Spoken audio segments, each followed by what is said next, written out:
അമേരിക്കയിലെ നമ്മുടെ ട്രംപ് മച്ചമ്പിയുടെ സ്വന്തം മാർക്കോ റൂബിയോ വിദേശകാര്യ സെക്രട്ടറി ഇന്ത്യ സന്ദർശിച്ച് എല്ലാ സ്ഥലങ്ങളിലും പോയി. അല്ലെങ്കിലും അമേരിക്കയിൽ നിന്ന് ഇന്ത്യയിൽ വരുന്നവരെല്ലാം പൊയ്ക്കഴിഞ്ഞ് അവസാനം ചെന്ന് താജ്മഹലിൻ്റെ മുമ്പിൽ നിന്ന് ഒരു ഫോട്ടോ എടുത്ത് പോസ്റ്റ് ചെയ്യും. മാർക്കോ റൂബിയോയും ചരിത്രത്തിൻ്റെയും വാസ്തുശില്പകലയുടെയും നാഗരികതയുടെയും ഒക്കെ മഹത്വം പറഞ്ഞ് ആ ചിത്രം പോസ്റ്റ് ചെയ്തപ്പോൾ നമ്മുടെ ഇറാനിയൻ കോൺസുലേറ്റ് കണക്കറ്റ് പരിഹസിച്ചു. അവർ പറഞ്ഞെന്താണെന്നറിയോ? ആ പിന്നിൽ നിൽക്കുന്ന താജ്മഹലിൻ്റെ ചരിത്രവും നാഗരികതയും പശ്ചാത്തലവും നന്നായി മനസ്സിലാക്കിയിരുന്നെങ്കിൽ മാർക്കോ റൂബിയോ ഈ ചിത്രം പോസ്റ്റ് ചെയ്ത് അഭിമാനിക്കുമായിരുന്നില്ല. അപ്പോഴാണ് നെറ്റിസൺസൊക്കെ എന്തായിരിക്കും അങ്ങനെ പറഞ്ഞത് എന്നതിൻ്റെ കാരണം അന്വേഷിച്ചപ്പോഴാണ് സത്യത്തിൽ അദ്ദേഹം അഭിമാനം കൊണ്ട താജ്മഹൽ ഇറാനിയൻ ആർക്കിടെക്ചറിൻ്റെയും കലവിരുതിൻ്റെയും ഡിസൈനിങ്ങിൻ്റെയും ചരിത്രത്തിൻ്റെയും ഒക്കെ മാസ്മരികമായ ഒരു ആവിഷ്കാരമാണ്.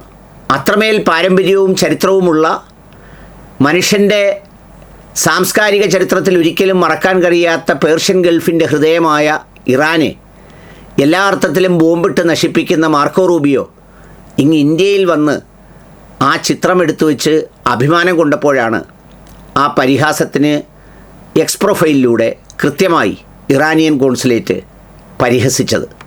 അപ്പോഴാണ് അതിൻ്റെ ചരിത്രത്തിലേക്കൊന്ന് തിരിഞ്ഞു നോക്കിയപ്പോൾ സത്യത്തിൽ അവർ പറഞ്ഞത് വാസ്തവമാണ്. മാർക്കോ റൂബിയോ എന്നല്ല, ഇറാനെ ഉന്മൂലനം ചെയ്യാൻ ആഗ്രഹിക്കുന്ന അമേരിക്കയുടെ ഒരുത്തനും ഈ താജ്മഹലിൻ്റെ അടുത്ത് വന്ന് നിന്ന് ചിത്രം എടുത്തുകൂടാത്തതാണ്. ആ ചരിത്രം നമ്മൾ വന്ന് അറിഞ്ഞിരിക്കണം. പ്രത്യേകിച്ച് ചിലതൊക്കെ മായ്ക്കുകയും മറയ്ക്കുകയും ഇല്ലാതാക്കുകയും ചെയ്യുന്ന ഈ ഘട്ടകാലത്ത്. മുംതാസിൻ്റെ പേരിലാണല്ലോ ഷാജഹാൻ പ്രണയനഷ്ടത്തിൻ്റെ, വേദനയുടെ, വേർപാടിൻ്റെ ഒക്കെ ഒരു ദുഃഖത്തിൻ്റെ പ്രതീകമായി ലോകാത്ഭുതങ്ങളിലൊന്നായ ഈ താജ്മഹൽ നിർമ്മിച്ചത്. ആ മുംതാസ് മഹലിൻ്റെ യഥാർത്ഥ പേര് അർജുമന്ദ് ബാനു ബീഗം എന്നാണ്.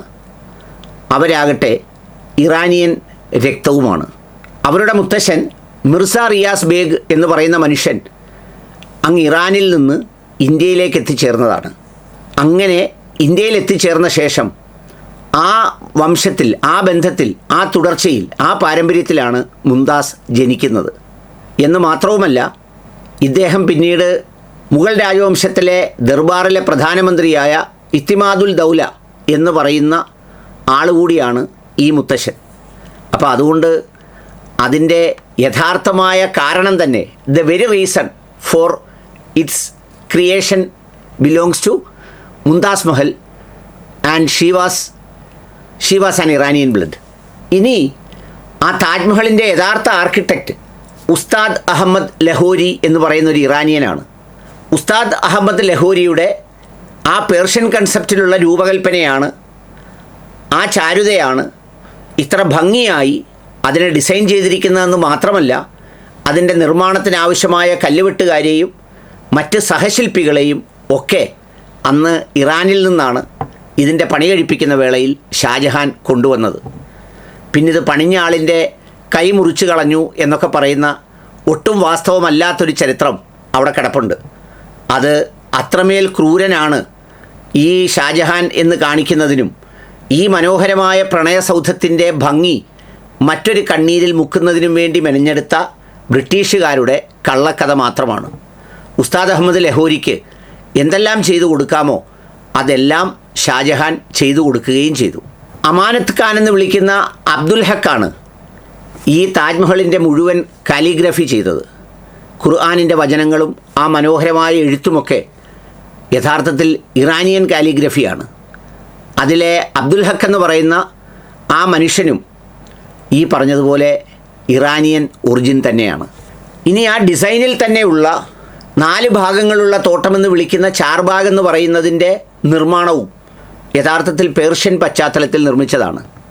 നമ്മൾ ഓർക്കേണ്ടത്, അന്നത്തെ കാലത്തൊക്കെ നമ്മുടെ നാട്ടിലെ ഒരുപാട് ശില്പികൾ നഗ്നചിത്രങ്ങൾ അല്ലെങ്കിൽ അത്തരം ചില രൂപകൽപ്പനകളിൽ കിടന്ന് ഇങ്ങനെ അതിൽ മാസ്മരികമായ സംഗതികൾ തീർക്കുമ്പോൾ, അല്ലെങ്കിൽ ഈ പറയുന്ന ഹൈന്ദവ പുരാണങ്ങളുമായി ബന്ധപ്പെട്ട ശില്പനിർമ്മാണത്തിൽ നിൽക്കുമ്പോൾ ആ പേർഷ്യൻ ശില്പനിർമ്മാണവും ആ ആർക്കിടെക്ചറൽ ഡിസൈനും പിന്നെ നമ്മുടെ ഇന്ത്യയുടെ ആർക്കിടെക്ചറൽ ഡിസൈനും എല്ലാം കൂടി സംയോജിപ്പിക്കുന്ന ഒരു ചരിത്രപരമായ മാറ്റത്തിന് തുടക്കം കുറിച്ചതും ഇതിൻ്റെ നിർമ്മാണ പ്രക്രിയയുടെ വിവിധ ഘട്ടങ്ങളിലാണെന്നാണ് ചരിത്രം അടയാളപ്പെടുത്തുന്നത്. ഈ താജ്മഹലിൻ്റെ പ്രധാന കവാടത്തിലുള്ള പേർഷ്യൻ പിഷ്താക്ക് എന്നറിയപ്പെടുന്ന ഒരു അർത്ഥവൃത്താകൃതിയിലുള്ള ഒരു സംഗതിയും അതും ഈ പേർഷ്യൻ കൾച്ചറിൽ നിന്ന് ഇറാനിയൻ കൾച്ചറിൽ നിന്ന് ഇറാനിയൻ ഡിസൈനിൽ നിന്ന് രൂപകൽപ്പന ചെയ്ത് എടുത്തതാണെന്നതാണ് അതിൻ്റെ ചരിത്രപരമായ സത്യം. ഇരട്ട താഴികക്കുടം താജ്മഹലിൻ്റെ ഒരു പ്രത്യേകതയാണ്.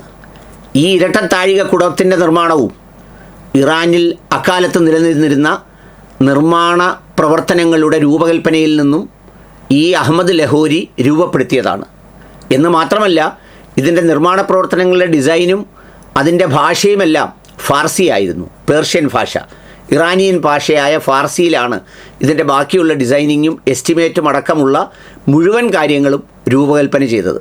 ഈ പശ്ചാത്തലത്തിലാണ് ഈ പറയുന്ന ഇറാനിയൻ കോൺസുലേറ്റ് മാർക്കോ റൂബിയോയെ കണക്കറ്റ് പരിഹസിച്ചത്.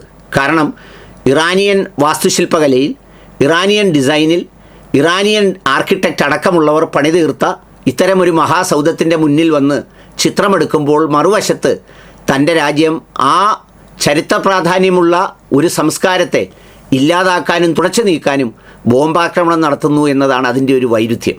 അപ്പം നിങ്ങളെല്ലാവരും ചോദിക്കും, അമേരിക്ക എന്തെങ്കിലും ചെയ്തിട്ടുണ്ടോ എന്നിതിൽ? അമേരിക്ക ചെയ്തിട്ടുണ്ട്. എന്താണെന്നറിയോ? ഏത് അമേരിക്കൻ പ്രസിഡന്റുമാർ ഇന്ത്യ സന്ദർശിച്ചാലും നേരെ താജ്മഹലിൻ്റെ മുന്നിൽ വന്നിരുന്ന് ഇതുപോലെ വീണമീട്ടി പാടും. കൂടാതെ 1990 നമ്മുടെ ട്രംപ് അങ്ങ് അറ്റ്ലാന്റ സിറ്റിയിൽ അമേരിക്കയിൽ ട്രംപ് താജ്മഹൽ എന്ന് പറഞ്ഞൊരു കാസിനോ ഹോട്ടൽ സമുച്ചയം എല്ലാം കൂടി ഉണ്ടാക്കിയായിരുന്നു. പേരിട്ടത് ട്രംപ് താജ്മഹൽ എന്നാണ്. പക്ഷേ അദ്ദേഹം ഇട്ടത് അന്നത്തെ കാലത്ത് അദ്ദേഹത്തിൻ്റെ വിക്രിയകളുണ്ടല്ലോ, നമ്മുടെ ഐൻസ്റ്റീൻ ദ്വീപിലൊക്കെ നടന്നതുപോലെയുള്ള സംഗതികളുടെ തുടർച്ചയ്ക്ക് വേണ്ടി ഇട്ടതാണ്. ഭാഗ്യവശാൽ അതങ്ങ് അടച്ചുപൂട്ടി. ഇപ്പോൾ അവിടെ ഹാർഡ് റോക്ക് എന്ന് പറയുന്ന ഒരു ഹോട്ടലാണ് പ്രവർത്തിക്കുന്നതെന്നാണ് നമ്മൾ വായനയിലും അന്വേഷണത്തിലും കാണാൻ കഴിയുന്നത്. അതാണ് അമേരിക്കയ്ക്ക് ഇതുമായുള്ള ബന്ധം. അപ്പം നിങ്ങൾ ചോദിക്കും, യു കെ നമ്മളെ കീഴടക്കിയ അന്ന് നമ്മുടെ നാട്ടിൽ വന്ന യു കെക്ക് ഇതിലെന്തെങ്കിലും കാര്യമുണ്ടോ എന്ന് ചോദിച്ചാൽ അതിൽ രണ്ട് കാലങ്ങളും രണ്ട് നിലപാടുകളും അതിലുണ്ട്. 1857 കലാപസമയത്ത് ഇതിൻ്റെ ഭിത്തിയിൽ പതിപ്പിച്ചിരുന്ന രത്നങ്ങളടക്കമുള്ളവ മോഷ്ടിച്ചുകൊണ്ട് പോയിരുന്നു. മോഷ്ടിച്ചുകൊണ്ട് പോയെന്ന് മാത്രമല്ല, അങ്ങ് യു കെ കൊണ്ടുപോയി ലേലം വിളിച്ചു. പിന്നെ അതുകൂടാതെ നമ്മുടെ പൂന്തോട്ടമാകെ നശിപ്പിച്ച് നാമാവിശേഷമാക്കി. എന്തിനേറെ, കല്ലുകൾ പോലും കൊണ്ടുപോയി ലേലത്തിന് വെച്ചു എന്നാണ് ചരിത്രം പറയുന്നത്. വില്യം ബെന്റിക് പ്രഭുവാണ് ഇത് ലേലം ചെയ്ത് വിൽക്കുന്നതിനും മോഷ്ടിക്കുന്നതിനുമെല്ലാം നേതൃത്വം നൽകിയത്. എന്നാൽ ലോർഡ് കെർസൻ്റെ കാലത്ത് ഇതിനെ ഒന്ന് റിസ്റ്റോർ ചെയ്യാൻ തങ്ങളുടെ മുൻഗാമികൾ തന്നെ തകർത്ത് തരിപ്പണമാക്കി മോഷ്ടിച്ചത് ലോകം മുഴുവൻ ചർച്ചയായപ്പോൾ, നാണക്കേടായപ്പോൾ അതിനെ കുറച്ചൊന്ന് പുനരുജ്ജീവിപ്പിക്കാൻ വേണ്ടി ലോർഡ് കെർസൻ ഒരു ശ്രമമൊക്കെ നടത്തി. അല്പം പണിയൊക്കെ ചെയ്തു.